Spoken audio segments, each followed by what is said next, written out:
us. I want to ask you about China. China is working on its 4th aircraft carrier. It has 2. Russia has 1, and it's not in service at the moment. China refused to take part in arms control talks last year. You complain so much about NATO to your west. Why do you never complain about China's militarization to your east?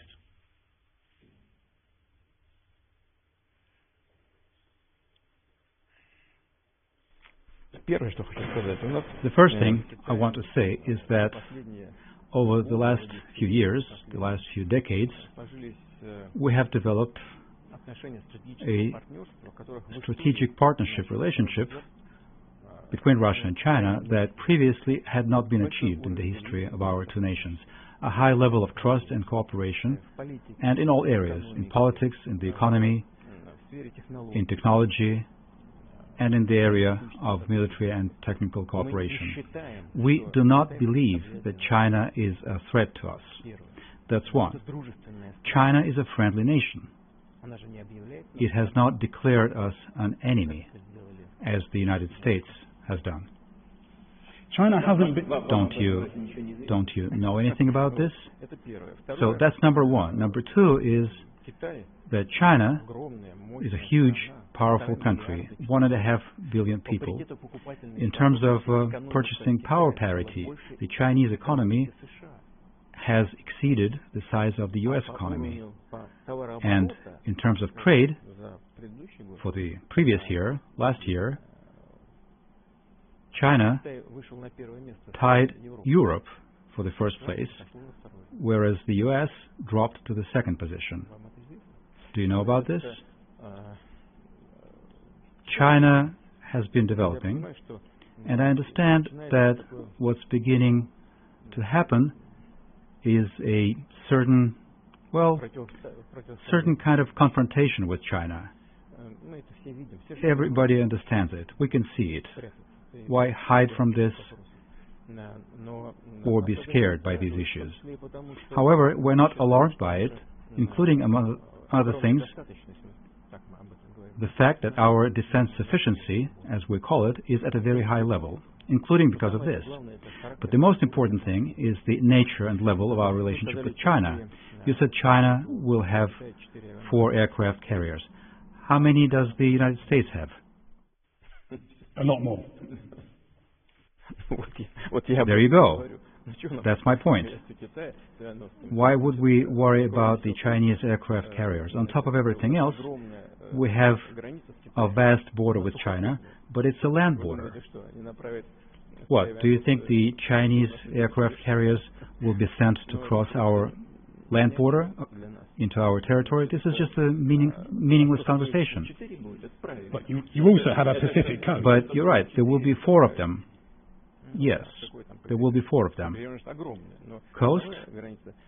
Well, the coast is huge, but the bulk of the border between us and China is a land border. And yes, you're right that there will be 4 of them, because 1 needs to be in maintenance, 1 needs to be on combat duty, 1 needs to be in repairs. There is nothing excessive here for China.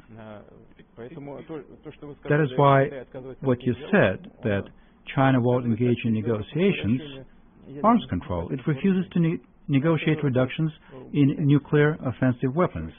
You should ask the Chinese about it, whether it's good or bad. It's up to them. But their arguments are simple and they're understandable. The level, both in terms of the amount of ammunition and warheads and delivery vehicles, the United States and Russia are far ahead of China. And the Chinese justly ask, why would we make reductions if we are already far behind what you have? Or do you want us to freeze our level of nuclear deterrence? Why should we freeze? Why we, a country with 1.5 billion population, cannot at least set the goal of achieving your levels? These are all debatable issues that require thorough consideration, but making us responsible for China's position is just comical. What do you think of China's treatment of the Uyghurs in Xinjiang?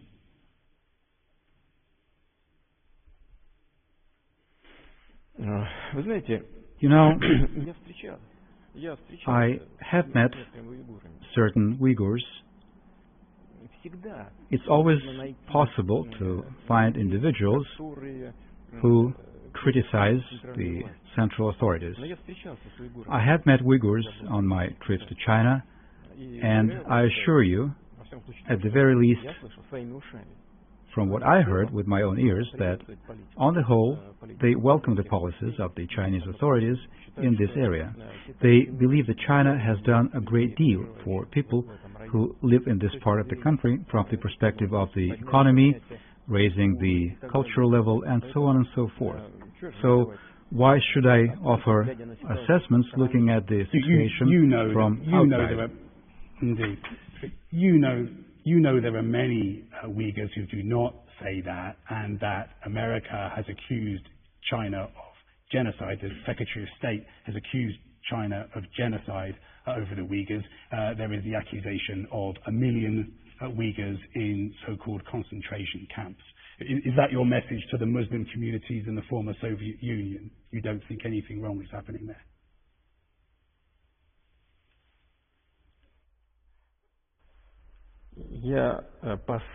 As far as the Muslim community in Russia, I need to give a message to it through the policies of the Russian authorities vis-à-vis Muslims in the Russian Federation.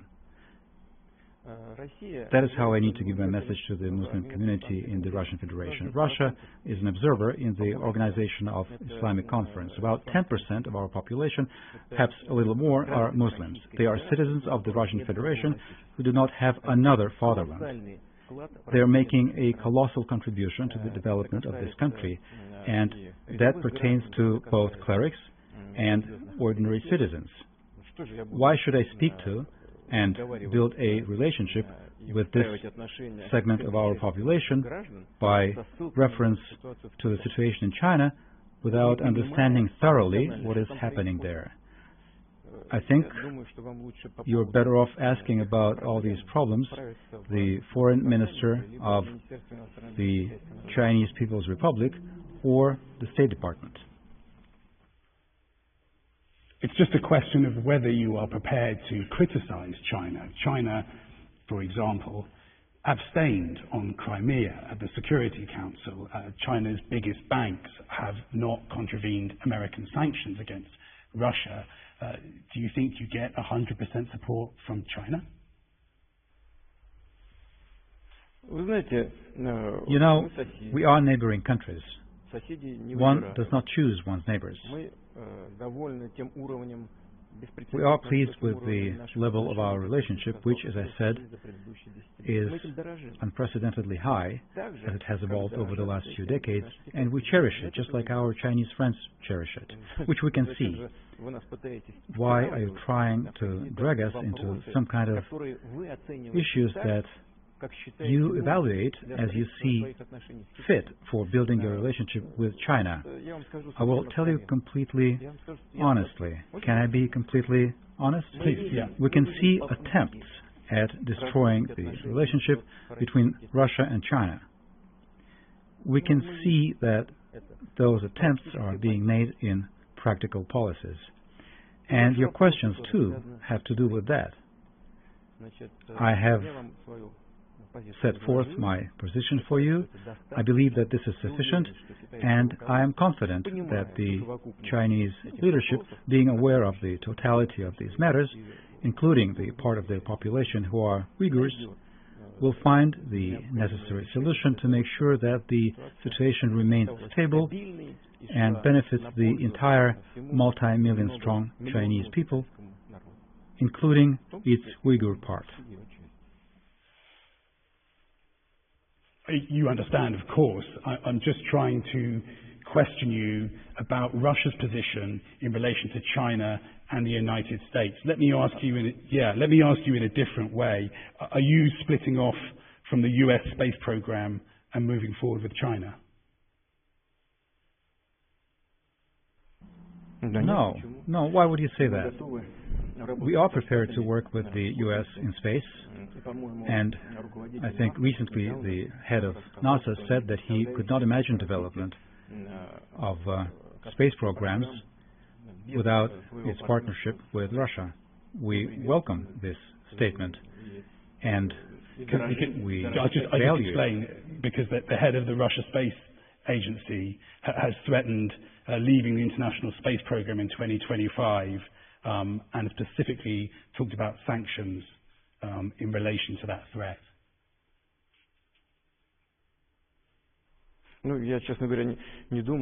Well, honestly, I do not think that Mr. Rogozin, which is the name of the head of Roscosmos, has threatened anyone in this regard. I've known him for many years, and I know that he is a supporter of expanding the relationship with the United States in this area in space. Recently, as I said, the head of NASA spoke in the same vein, and I personally fully support this, and we have been working with great pleasure all of these years, and we're prepared to continue to work. For technical reasons, though, and that is a different matter, is that the International Space Station is coming to an end of its service life, and maybe in this regard, Roscosmos does not have plans to continue their work. However, based on what I heard from our U.S. partners, they too are looking at future cooperation in this particular segment in their own way. But on the whole, the cooperation between our two countries in space is a great example of a situation where, despite any kinds of problems in political relationships in recent years, it is an area where we have been able to maintain and preserve the partnership, and both parties cherish it. I just think that you misunderstood the head of our space agency. We are interested, and I assure you, in continuing to work with the U.S. in this direction, and we will continue to do so if our U.S. partners don't refuse to do that. It doesn't mean that we need to work exclusively with the U.S. We have been working and will continue to work with China, which applies to all kinds of programs, including exploring deep space. And I think there is nothing but positive information here. Frankly, I don't see any contradictions here.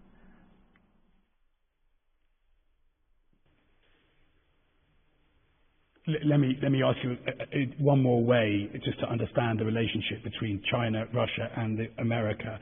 If the People's Liberation Army made a move on Taiwan, how would Russia respond to that?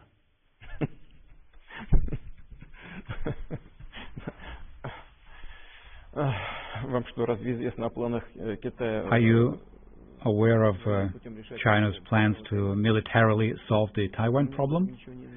I don't know anything about that. As we frequently say, politics do not require the subjunctive mood. The subjunctive mood is inappropriate in politics. There is no could be and would be in politics. I cannot comment on anything that is not a current reality of the modern world. Please bear with me. Don't be upset with me. But I think that this is a question about nothing. This is not happening. Has China stated that it intends to solve the Taiwan problem militarily? It hasn't happened so far. For many years, China has been developing its relationship with Taiwan. There are different assessments. China has its own assessment. The U.S. has a different assessment. Taiwan may have its different assessment of the situation. But fortunately, it hasn't come to a military clash. Very good. Thank you very much for your time, Mr. President. We've gone over, and I really appreciate it. It was a really interesting conversation, so thank you.